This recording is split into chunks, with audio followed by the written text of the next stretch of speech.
자, 이제 세 번째는 우리가 신림종합사회복지관에서 코로나19 시대 지역사회 대응을 위해 어떻게 민간 협력을 해왔는가에 대해서 우리 전재희 부장님께서 말씀해 주시도록 하겠습니다. 특별히 신림복지관은 이번에 아시겠지만 우리 직원 선생님의 확진으로 인해서 전 직원이 자가격리를 한 경험이 있는 복지관입니다. 이런 사례가 또 우리 현장에 또 다른 매뉴얼을 만들 수 있고 위기 대응할 수 있는 좋은 내용이 될 것으로 기대합니다. 우리 전재희 부장님 발표 부탁드립니다.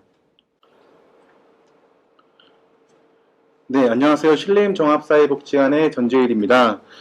지금부터 저희 복지관의 지역사회 대응과 민간 협력했던 그런 사례들을 소개하도록 하겠습니다. 네, 코로나 이전의 복지관의 모습입니다. 아마 다른 복지시설들도 비슷한 그런 모습이었을 텐데요. 복지관은 어떤 어르신에게는 정말 삶의 휴식처이자 또 활력이 되는 장소이기도 했고요. 또 어떤 어르신에게는 또 새로운 일자리를 얻을 수 있는 그런 일터의 역할도 했습니다. 그리고 어떤 어머니에게는 자기의 소중한 자녀의 심리적 안정을 돕는 그런 공간으로서의 역할도 이제 수행을 했는데, 이제 코로나19가 이제 시작이 되면서 이런 역할들이 조금씩 좀 바뀌고 있는 거라고 저는 생각이 드는데요. 네, 코로나19가 이제 진행이 되면서 저희가 경험했던 그런 모습들을 간단하게 먼저 표로 설명을 드리면, 2월 4일 날 저희 복지관 기관 자체적으로 좀 결정을 해서 2월 4일부터 프로그램 운영을 좀 임시로 좀 조정을 합니다. 그래서 1대1 프로그램이나 노인 일자리 사업 같은 그런 프로그램들을 제외하고 이제 집단 프로그램들은 조금 중단하는 그런 조치를 이제 취했고요. 처음에는 한 2주간이면 이런 상황이 조금 정리가 되겠지라고 생각을 했는데, 2월 19일 수요일 날 이제 서울시에서 사회복지시설들 무기한 휴관이라는 그런 어떤 권고를 해서 이때부터 조금 지금까지 이어져 오고 있고, 이때부터 이제 경로식당 대체식이 제공되는 등의 좀 비상 그런 조치들을 취하고 있었습니다. 그리고 2월 23일 날 코로나19가 심각 단계로 조금 전환이 되면서 이제 전면 운영 중단이 이제 되게 되는데요. 2월 25일부터 이제 저희가 그나마 했던 1대1 프로그램도 중단을 하고, 이제 무료급식 같은 경우는 전면 도시락으로 대체식으로 전환을 해서 배달을 실시했습니다.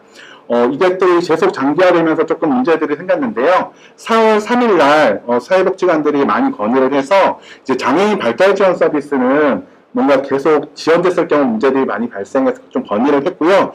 이런 부분들을 서울시가 이제 긴급돌봄으로 조금 실시해도 된다라는 조치를 해 주셔서 저희도 아동 발달 재활 사업이 이제 4월 3일 이후에 이제 진행을 하게 되었습니다. 그리고 정부가 5월 6일 날 이제 생활 속 거리두기라는 그런 방역 체계로 전환을 하면서 조금씩 이제 좀 달라지기 시작하는데, 현재는 저희가 5월 11일부터 노인 일자리 사업은 실행형 사업으로서 이제 전환해서 이제 진행을 하고 있고요. 청년 사업을 비롯해서 이제 외부에서 할 수 있는, 그러니까 소규모로 할 수 있는 그런 활동들은 조금씩 이제 진행하고 있는 상황입니다.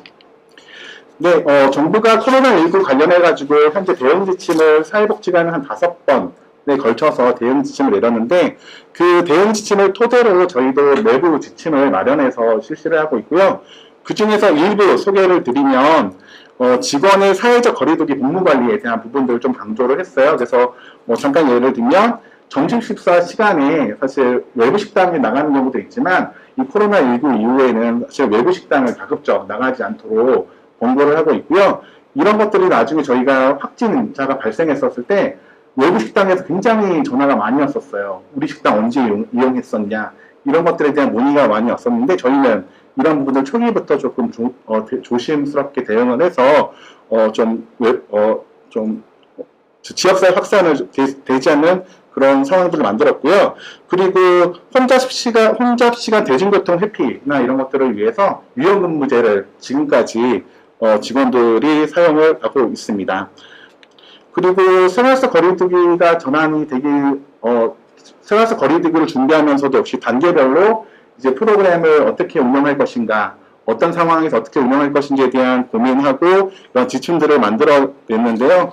아직은 저희 자치군에 확진자가 많이 발생하는 관계로 아직 생활속 거리두기 단계까지는 저희가 운영되고 있지는 않습니다. 네, 복지관들이 아마 코로나19 이후에 이렇게 홍보를 많이 했을 거예요. 특히 안내를 많이 했을 텐데, 그러니까 코로나19 초기에는 주로 이제 뭐 손소독이라던가, 방역을 어떻게 해야 되는지에 대한 그런 안내들이 많았다면, 점차적으로는 복지관이 휴관되고, 그 휴관에 대한 일정을 알리고, 또 프로그램의 어떤 시작이나 조정에 대한 부분들을 또 안내하는 형태로 계속 홍보가 되고 있습니다. 그리고 복지관이 사실 휴관이라는 이름으로 묶여있기는 하지만 사실 외부 활동이나 여러 사업들을 진행하고 있거든요. 그래서 그런 사업들에 대한 소식들을 또 SNS, 소셜미디어를 통해서 홍보를 계속해서 하고 있고요. 또 코로나19가 계속 장기화되고 물리적 거리두기로 통해서 어르신들이 많이 힘들어 하시잖아요. 그 지역 주민들도 많이 힘들어 하시는데 그런 분들을 위해서 이제 심리 방역에 대한 어떤 정보라든가 좀 따뜻한 이야기라든가 이런 것들을 또 카드 뉴스 형태로 만들어서 저희는 홍보를 하고 있습니다. 네, 그리고 사례관리 관련해서 저희는 긴급할 경우에는 직접 방문해서 이제 상담을 하기도 하지만 이 코로나19에는 전화 상담이 굉장히 많아졌습니다. 그 전화로 안부를 묻고 또 정보를 제공하는 일들이 많아졌고요. 또 지역 주민들에게 이제 안내 문자라든가 어떤 홍보에 대한 문자라든가 이런 것들을 보내는 횟수들도 코로나 이전보다 굉장히 많이 이제 진행을 하고 있습니다. 그리고 많은 사회복지 시설들이 이런 무료급식이 가장 큰 이슈가 되고 있는데요. 정말 많은 에너지가 들어가고 있습니다. 그래서 코로나19 이후에 저희가 보통 이제 무료급식은 경로식당, 도시락, 밑반찬인데요. 전체 다 도시락 형태로 만들어서 제공을 하고 있고요. 아침에 출근하면 어르신들을 위한 도시락을 만드는 것들부터 이제 시작을 하고 어르신들에게 갖다 드리거나 아니면 직접 어르신들이 오시면 또 비대면 상황에서 안전하게 또 전달해주는 그런 일들을 계속해서 하고 있습니다. 그리고 저희 복지하는 사례는 이제 3월 6일날 MBC 뉴스데스크에도 소개돼서 그러니까 복지관이 휴관이라는 이름으로 운영이 되고 있지는 않지만 사회복지사들이 지역사회의 돌봄을 위해서 활동하고 있다는 어떤 사례들을 좀 소개하기도 했습니다. 네, 그리고 정서 지원과 관련해서도 다양한 일들을 하고 있는데요. 간식 꾸러미를 만들어서 방문해서 이제 어르신들께 전달해 드리는 그런 일도 했었고요. 그리고 식목일을 맞이해서 또 꽃화분을 만들어가지고 어르신께 이제 드렸는데 어르신들이 그냥 단순히 도시락만 받으시다가 또 화분을 받으셔서 굉장히 기뻐하셨던 그런 모습도 기억이 납니다. 그리고 코로나19를 서로 이제 만나지를 못하시잖아요. 그래서 서로의 안부와 그리고 응원하는 그런 글들을 어르신들이 100일장 형태로 쓰셔가지고요. 그것들을 책으로 만들어서 또 각각 어르신들께 선물로 드리는 그런 이벤트도 좀 진행을 했었고요. 어버이날도 사실 직접 어르신들이 오셔서 하시지 못하기 때문에 저희가 비대면으로 할 수밖에 없는데 좀 더 평상시보다 좀 더 신경을 써서 어르신들께 좀 서비스를 드렸습니다. 또 지역사회 관련해서도 지역 상가들이 사실 경제적으로 많이 어려움들이 있었는데 저희가 이제 키트를 만들어서 그 상가를 방문해서 전달해 드리기도 했고요. 또 약국들이 그 마스크 배포하는 것 때문에 굉장히 또 피로감이 있었던 시절이었기 때문에 또 약국도 방문해서 좀 응원 드리고 또 응원 메시지를 작성하는 그런 것들을 활동을 했었습니다. 그리고 4월 15일 선거 때 저희 복지관이 이제 투표소로 활용이 됐었거든요. 물론 이제 코로나19 때문에 조금 걱정스러운 부분도 있지만, 야외에서 또 복지관을 찾아오시는 분들께 응원 메시지도 같이 적고, 그다음 서로 코로나19를 극복하는 노하우들을 적어서 이것들을 주민들과 공유하는 그런 이벤트도 진행을 했었습니다. 그리고 저희가 한 달간이긴 하지만 청년 소상공인 긴급 지원 사업을 이제 서울시 그 관악구 지원을 받아서 진행을 했었거든요. 사실 한 달 동안 뭘 할 수 있을까라고 고민을 했었는데, 그래도 이때 이제 소상공인 업체 4개 업체와 4개 업체를 발굴하고 홀몸 어르신 60가구를 또 연계해가지고 매일 도시락을 드렸었거든요. 그리고 그 도시락을 배달하는 업무는 지역사회 작은 교회 목사님 3분께서 매일같이 수고를 해주셨어요. 그래서 잠깐이나마 이분들의 어떤 경제적인 어려움들을 좀 해소할 수 있는 그런 시간이었고요. 이 사업이 생각보다 사실 반응들이 좋더라고요. 그래서 저희도 지금 자체적으로 조금 이 사업들을 계속 유지할 수 있도록 지금 뭐 모금이라든가 방법들을 찾고 있습니다. 그리고 자원 연계도 코로나19 이후에 계속해서 진행이 되고 있고, 아마 초기에는 주로 방역물품 중심이었다면 그 다음 생필품이라든가 뭐 생계비 지원이라든가 이런 형태로 가고 있는데, 뭐 지역사회나 협회 등에서 주는 어떤 후원 물품들을 또 코로나19로 어려운 분들에게 좀 제공해드리는 그런 일들을 했고요. 청년 사업들을 저희 복지관에서 진행하고 있거든요. 청년 사업들에 있어서는 비대면으로 되고 있는 그런 사업들이 굉장히 활발하게 진행이 되고 있고요. 그리고 프로그램도 예전에는 집단으로 모여서 했다면 좀 개별화된 그런 상담들도 하고 있고, 또 코로나19로 인해서 청년들이 직업을 뭐 잃은 그런 청년들이 굉장히 많거든요. 그래서 그분들에게 복지 정보를 제공해 준다거나 어떤 자원을 연결해 주는 것들도 저희가 지금 진행을 하고 있습니다. 네, 저희 복지관 위기 대응에 대한 부분들을 말씀을 드릴 텐데요. 아쉽게도 저희가 구로구 콜센터 확진자 발생에 의해서 저희 직원 한 명이 이제 코로나19 확진을 받아가지고요. 저희 복지관이 10일간 폐쇄되었던 그런 경험이 있습니다. 그래서 처음 겪는 일이었는데, 이런 부분들을 이제 초기부터 사실 매뉴얼을 만들고 그런 것들을 대응할 수 있는 그런 지침들을 만들어가지고 이런 상황이 발생했을 때 저희가 비상근무 대응 체계를 만들어서 각 팀별로 또 각 담당자별로 연결된 그런 뭐 네트워크나 어떤 지역 주민이나 이용인들 다 전화를 드리고 연락을 드리고 뭔가 협력 체계를 만드는 그런 일들이 또 신속하게 좀 발생이 됐고, 복지관이 이제 코로나19로 확진이 되고 폐쇄가 되니까 지역 주민들이 굉장히 어려워하시더라고요. 두려워하시고 뜬 소문들이 굉장히 많이 돌아서 이런 것들도 저희가 신속하게 정보를 전달하는, 정확한 정보를 전달하는 것들도 했었습니다. 이때 저희가 민간 협력에 대한 부분들이 좀 잘 진행이 되었었는데요. 사실 코로나19가 되고 복지관이 폐쇄가 되면 무료급식 나가는 게 사실 제일 걱정이 되거든요. 그리고 노인 맞춤 돌봄 서비스를 하는데 중점 돌봄군인 어르신들에게 방문도 사실은 어렵더라고요. 사실 생활지원사분들도 함께 자가격리가 되셨거든요. 그래서 이런 부분들에 있어서 저희가 민간협력 체계를 조금 구축을 미리 해놓고 상황이 발생했을 때 좀 작동해서 좀 진행을 했었는데, 무료급식 관련해서 민간협력 사례를 말씀을 드리면, 저희가 위기 상황이 발생했을 때 이제 서울시와 이제 관악구청에 그런 사례에 대한 동향 보고를 합니다. 하고 인근의 성민복지관에도 상황을 바로 전파를 해서 저희가 무료급식이나 이제 뭐 노인 돌봄 서비스에 대한 부분들의 지원, 협조를 구하게 됩니다. 그래서 상황이 발생했을 때 저희 그 영양사님께서 집에서 식품 발주를 성민복지관으로 이제 합니다. 그럼 성민복지관으로 저희 식자재 업체에서 이제 식품을 이제 갖다 주면 성민복지관 직원들이 아침에 포장을 하고, 그것을 관악구청 노인청소년과 주무관이 또 와서 그거를 포장된 이제 그 도시락을 인근 동주민센터로 또 갖다 드리면 어르신들께서는 자기가 사시는 그런 주민센터에 가셔가지고 도시락을 받아가셨어요. 그래서 이런 것들이 10일간 끊김없이 진행됐던 그런 사례이고요. 저희가 성민종합사회복지관 같은 경우 너무 뭐 주민센터 다 너무 감사해가지고 이제 그 자가격리 끝나고 저희가 또 선물도 간단한 간식을 또 선물하는 그런 기회도 가졌고요. 사실 그 민간협력 관련해가지고 사실 서울시 재난긴급 생활비 지원 관련해서 사실 빠질 수 없는 것 같아요. 물론 갑자기 이제 시작이 되어서 사실 현장의 반발도 있었긴 했지만, 저희 관악구 같은 경우는 사전에 관악구청에서 같이 협의를 했어요. 미리 협의를 하는 과정을 거쳐서 서울시나 이런 데서 공문이 왔었을 때 좀 충격이 덜했고요. 미리 대응을 할 수 있었고, 또 직원들에게 설명해서 직원들이 협조를 구할 수 있었어요. 그래서 직원들도 기꺼이 이 일에 참여를 하겠다라고 이제 많이 호응을 해줘서 11명의 직원이 4개 동에 파견을 나가서 이제 했었습니다. 네.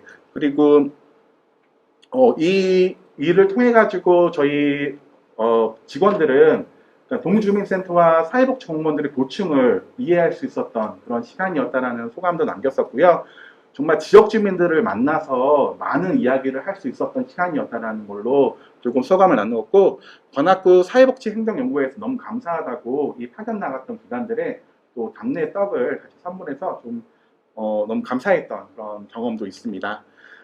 포스트 코로나 시대 복지 실천의 변화에 대해서 저희는 내부 컨퍼런스를 진행하고 있습니다. 물론 지금 이거 포스트 코로나를 위드 코로나라고 얘기를 해야 된다라고 하는 뭐 이야기도 있긴 한데요. 이런 컨퍼런스를 통해 가지고 지난 5개월 동안 우리가 경험했던 것들이 어떠했는지 이런 것들 좀 반성도 해보고요. 우리가 이 시대에 좀 더 적극적으로 지역사회에 나가서 할 수 있는 것, 그러니까 비대면이라고 해서 휴관이라는 이름 속에서 아무것도 안 하는 게 아니라 우리가 사회복지사로서 뭔가 해야 될 것들을 찾아가면서 하자라는 그런 어떤 논의들을 이제 했고, 앞으로도 계속 소통을 통해서 정말 지역사회 복지관으로서 또 사회복지사로서 이런 위기를 잘 극복할 수 있도록 최선을 다하고자 합니다. 네, 시간이 약간 오버되긴 했는데요. 아마 휴관이라는 이름 때문에 답답한 그런 사회복지사들이 굉장히 많을 거예요. 휴관이지만 굉장히 많은 일들을 여전히 하고 있거든요. 하고 있는데, 하고 있고, 저희가 그래서 이 시간을 빌어서 정말 전국에 있는 사회복지 동료들에게 힘내라고 말씀드리고 싶습니다. 네, 이상 저희 복지관 사례를 말씀드렸습니다. 네, 감사합니다. 전재일 부장님께 이찬혁 선생님께서 질문 왔었습니다. 휴관 중에 타 복지관의 힘을 빌려 활동하신 것으로 알고 있습니다. 휴관을 마치고 힘을 빌려준 복지관들과의 관계는 더 돈독해지셨는지요? 사실 지역사회 내 타 복지관과 교류가 점점 끊기는 세상인데 참 보기가 좋았습니다. 이에 대한 답변 부탁드립니다. 네, 관악구 내에는 이제 사회복지관끼리 굉장히 끈끈합니다. 이제 같이 모임도 많이 하고요. 또 같이 공통적인 교육도 같이 진행하는 그런 사례들이 많은데, 저희가 코로나19 확진자가 발생했을 때 이 성민복지관뿐만 아니라 관악구에 있는 모든 복지관이 필요한 일이 있으면 연락을 달라는 얘기를 먼저 하셨고요. 그래서 저희도 뭐 좀 미안한 마음도 있지만 기꺼이 또 협조를 구했고요. 또 정말 그 저희가 자가격리하는 동안에 활동하는 모습들을 사진으로 보내줬거든요. 근데 그런 그 사진의 모습이 굉장히 뭔가 즐겁게 뭔가 보여진 모습들을 사진으로 보내주셔가지고 저희가 굉장히 감사했습니다. 그래서 저희가 자가격리 중에 그 저희 관장님께서 성민복지관에 좀 소중한 간식을 좀 보냈으면 좋겠다라고 하셔가지고 뭐 이제 햄버거 세트 이런 것들을 또 보내줘서 또 감사의 어떤 그 선물을 좀 드렸었고요. 끝나고 나서도 계속 관계를 잘 이어져 오고 있고, 사실 이런 위기 상황들이 계속 복지관마다 발생해요. 그 뭐 의심자가 발생함에 따라서 이런 위기 상황들이 계속 발생하는데, 그럴 때마다도 저희한테 했던 것들처럼 저희도 기꺼이 그 복지관이 필요한 부분들을 채워줄 수 있는 동료로서 또 최선을 다할 것입니다. 네. 먼저 유연근무제에 관해서 말씀을 드리면, 네, 뭐 유연근무제는 저희가 직원 자율적으로 그 출근 시간을 좀 정하게끔 했고요. 그래서 조기 출근, 조기 퇴근 형태로 지금 진행을 하고 있습니다. 그래서 한 10명의 직원 정도가 지금 유연근무제에 참여를 하고 있고, 월 단위로 좀 계획해서 추진하고 있습니다. 그리고 온라인 강의와 관련해 가지고 이제 코로나19 이후에 많은 복지관들이 이제 하고 있는데, 저희는 사실 온라인 강의를 현재 진행하고 있지는 않습니다. 저희가 그 노인대학 강사 선생님들하고 그 간담회를 조금 중간에 진행을 했는데, 조금 뭐 질문하셨던 것처럼 어르신들이 데이터를 사용한다거나 이 온라인 강의를 듣는 부분들에 대한 어려움들이 있으시기 때문에 온라인 강의 자체가 조금 효율적이지 않다라는 그런 의견들이 있어서 저희가 그렇게 진행하는 것보단 좀 다른 방법들을 찾아가고 있고요. 지금 준비하고 있는 것들 중에는 사실 특정 어르신, 뭐 노인대학을 이용하시는 특정 어르신들을 대상으로 하는 게 아니라 좀 전반적으로 모든 분들이 조금 들을 수 있는 그런 온라인 영상들을 좀 제작을 하는 것들을 시도하고 있고요. 또 가끔 이제 좀 진행했던 것들은 강사 선생님들이나 뭐 직원들이 약간 안부를 전하는 그런 영상들을 만들어서 어르신들께 보내드린 적은 있어요. 아무래도 데이터나 이런 어려움들이 있어서 좀 짧게 만들어서 이제 보내드렸는데 생각보다 굉장히 반응들이 좋으셨어요. 그냥 온라인에서 아는 사람이 뭔가 나와서 자기에게 안부를 전하는 그런 것 자체가 되게 어르신들한테 좀 감동을 줬던 것 같아요. 그래서 어르신들이 댓글도 남기시고 좋아하셨던 그런 경험들이 있고요. 앞으로 사실 고민이긴 해요. 이런 것들을 어떻게 뭐 접목시킬까라는 것들이 고민인데 사실 좀 온라인보다는 소규모로 조금씩 시작하려는 것들을 조금 고민하고 있습니다. 뭐 직접 찾아가든 아니면 좀 더 규모를 좀 다양하게 좀 해서 그 프로그램들을 시작하는 것들을 좀 고민하고 있는 쪽으로 지금 저희는 고민하고 있습니다. 네, 사실 그 무료급식하면서 이제 되게 여러 가지 어려운 부분들이 있는데 사실 자원봉사 인력이나 이런 그 사회복지사나 조리 인력 외에 복지관에서 활동하셨던 인력들이 사실 복지관에 들어오실 수 없으시잖아요. 사실 그러다 보니 도시락을 만들어서 배부를 하더라도 뭔가 설거지를 할 수 있는 인력이나 이런 것들이 굉장히 어려운 거예요. 되게 많은 에너지들이 이제 들어가기도 하고 또 비접촉에 대한 부분도 좀 강조되다 보니까 이제 플라스틱 일회용 용기를 이제 사용을 하고 있는데요. 사실 저희로서도 사실 지금 뾰족한 어떤 방법들을 이 문제점은 알고 있지만 방법들은 아직 찾고 있지는 못하고 사실 주어진 예산이 사실 어르신 급식 단가가 4,000원이잖아요. 근데 사실 4,000원에 맞춰서 대체식을 만드는 것들 자체는 사실 무리가 있더라고요. 그래서 자부담이 사실 많이 들어가요. 그래서 저희 관악구 내에서도 부장들이 같이 모여서 어떻게 하면 이런 무료급식들을 잘 할 수 있을까 그런 논의들을 좀 했었고요. 서울시에서도 최근에 한시적으로 뭐 그 경로식당의 단가를 좀 더 올려주는 어떤 그런 조치도 좀 취해 주셨고 운영비를 조금씩 향상하는 것들도 좀 조치를 취해 주셨어요. 그런 식으로 조금 도움이 되기는 하지만 뭐 그렇다 하더라도 사실 자부담에 대한 그런 부분들을 굉장히 많이 하고 있고요. 뭐 질문에 정확한 답변이 되지는 못하겠지만 어쨌든 현재 그렇습니다.